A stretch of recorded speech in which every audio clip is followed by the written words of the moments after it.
బండి భగీరథ ఒక్క అమ్మాయి జీవితాన్ని నాశనం చేయలేదట. చాలామంది అమ్మాయిల జీవితాలు నాశనం చేశారట. నిన్న ఇదే హైకోర్టులో విచారణ జరుగుతుండే.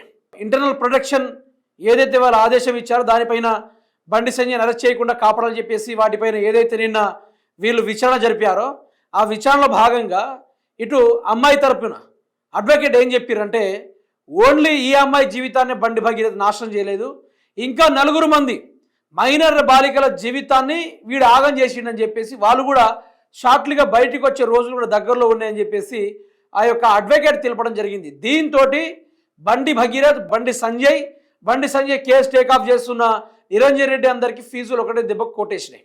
ఎంతమందట ఇప్పటికీ ఇదే హైకోర్టులో నిన్న జరిగిన హైకోర్టు ముచ్చట పరంగా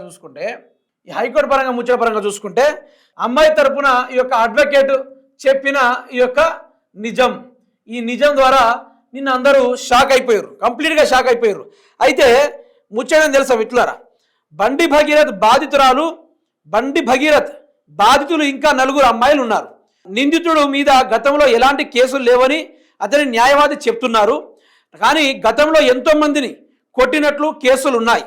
నాకు తెలిసి నిందితుడు బాధితులు మరో 4 అమ్మాయిలు ఉన్నారు. త్వరలో వాళ్ళు కూడా బయటికి వస్తారని మాకు సమాచారం ఉంది.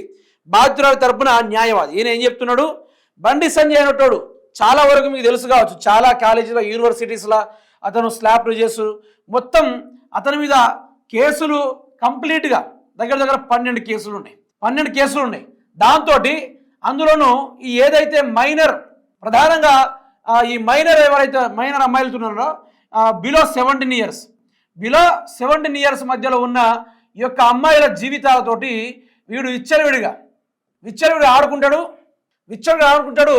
ఇతన్ని బండి సంజయ్ కంప్లీట్గా మంచిగా కాపాడుతూ ఉంటాడు. బండి సంజయ్ ఈయన తప్పులు చేసుకుంటా పోతుంటే కాపాడుతుంటారు. అట్లాంటి మైనర్ బాలికలు వచ్చేసి 4 ఉన్నారట. వాళ్ళు కూడా షార్ట్లీగా వచ్చేసి ఇతన్ని జైలుకు పంపే కార్యక్రమం దిశగా అందరూ ప్రయత్నం చేస్తున్నారు. లాగితే డొంకంతా తిరిగినట్టుగా లాగే కొద్దీ తవ్వే కొద్దీ బయటపడతా ఉంది. బండి సంజయ్ కొడుకును పెంచలే, ఓ కామాంధుడిని పెంచిండు అంతేనా కదా. బండి సంజయ్ కొడుకును అయితే పెంచలే. ఇప్పుడు హిందూ ధర్మం, సనాతన ధర్మం అని తండ్రి తిరిగినప్పుడు కొడుకు ఏం చేయాలి?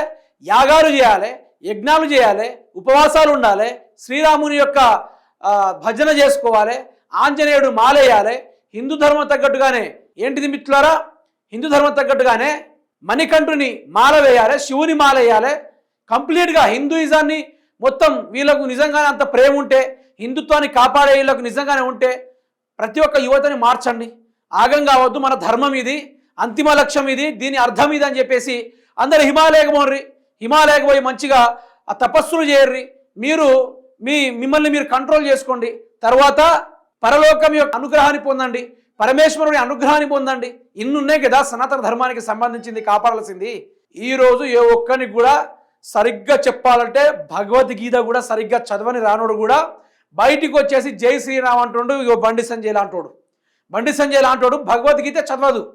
సరే, భగవద్గీత అంటేనే తెలియదు ఆయనకి, భగవద్గీతలో ఏ శ్లోకాలు ఉన్నాయో కూడా తెలియదు ఆయనకి.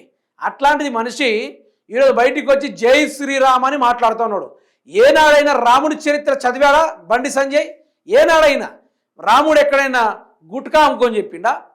గుట్కా అమ్మమని చెప్పిండా? లేకుంటే కొడుకుని ఇట్లా కామాంధుని లెక్క పెంచాలని చెప్పిండా రాముడు ఎప్పుడు అట్లా చెప్పాడు. శ్రీరాముడు ఏం చెప్పిండు? నీతిగా నిజాయితీగా బ్రతకండి, మహిళల జోలికి వస్తే వాణ్ణి తలదిగి నేల మీద పారేలా చేయండి, పరాయి స్త్రీలను కన్నెత్తి చూడకండి, పరమతాన్ని గౌరవించండి, పరులకు మర్యాదలు ఇవ్వండి అని చెప్పేసి శ్రీరామచంద్రుడు ఆ యొక్క గ్రంథంలో వివరించి చెప్పాడు. వాల్మీకి గారు రచించిన గ్రంథంలో దాని గురించి ఎప్పుడైనా బండి సంజయ్ చదవడు. అవన్నీ చదువుకొని నిజంగానే హిందూ అయి ఉంటే ఈరోజు కొడుకు కామాంధుడు అయ్యేటోడు కాదు. ఈ కొడుకు కామాంధుడు కాబట్టే ఈరోజు 4 అమ్మాయిలు మైనర్ బాలికలు. ఇది నేను చెప్పే ముచ్చట కాదు, అమ్మాయి తరపున అడ్వకేట్ నిన్న వాదించిన వ్యవహారం. ఆ 4 కూడా బయటికి వస్తున్నారు. ఇప్పుడు ఏదైతే ఈ బండి సంజయ్ కుమారుడు యొక్క బండి భగీరథ కేసును టేకాఫ్ చేస్తున్న అడ్వకేట్ నిరంజన్ రెడ్డి ఎవరైతే ఉన్నారో ఆయన మావోడు ఆనిముత్యముడు, మావోడు చాలా పవిత్రుడు, భారతదేశపు రాముడు ఒక్క కేసు కూడా లేదు మావోని మీద అని చెప్పేసి వాడు గాంజా కొడతాడు, ఎప్పుడు చూసినా సాయంత్రం అయితే మందు కొడతాడు, అవసరమైతే అమ్మాయిలను కొడతాడు, కాదంటే వాళ్ళ దోస్తుల్ని కొడతాడు, వేరే కాలేజీలో పోయి పొట్టు కొడతాడు. ఈ లెక్కన నానా రకాలుగా బలుపు అహంకారంతో మొదలి అరాచకాలు అన్యాయాలు ఇదంతా ఇంత కాదు, అంతా ఇంత అయితే కాదు. అందుకనే తొవ్వే కొద్ది బయటపడతా ఉంది బండి గాని యొక్క బుక్కు. మరి ఇట్లాంటి వాడు ఇన్ని గలీజ్ గాడు ఉన్న రోజులు విని ఏం చేయాలని చెప్తున్నారు నేటిజన్లు? ఉరిదీయాలే వాడిని ఉరిదీయాలే. ఆడేమో బయట ఎంజాయ్ చేసుకున్న బయట తిరుగుతూ ఉన్నాడు, పోలీసు ఏమో నాయన ఒక్కసారి అరెస్టు గారా నాయన అనుకుంటూ బతిమలాడుతూ ఉన్నారు. చెప్పు తీసుకొని దవడ మీద దర్శి జైల్లో వేయాల్సింది పోయి ఈరోజు పోలీస్ శాఖ వాళ్ళు కూడా సైలెంట్గా ఉన్నారు. పోలీస్ శాఖ వాళ్ళు కూడా రెస్పాండ్ కావడం లేదు. దయచేసి తెలంగాణ యావత్ ప్రజలకు నేను చెప్పేది ఒక్కటే, ఈ సనాతన ధర్మాన్ని బీజేపీ కాపాడదు, మన ధర్మాన్ని మనమే ప్రొటెక్ట్ చేసుకుంటూ వస్తున్నాం. ఇది కలియుగం. ధర్మాన్ని అడ్డం పెట్టుకొని గెలిచే రాజకీయ నాయకులు వేసే ఎత్తుగడలు ఇవన్నీ.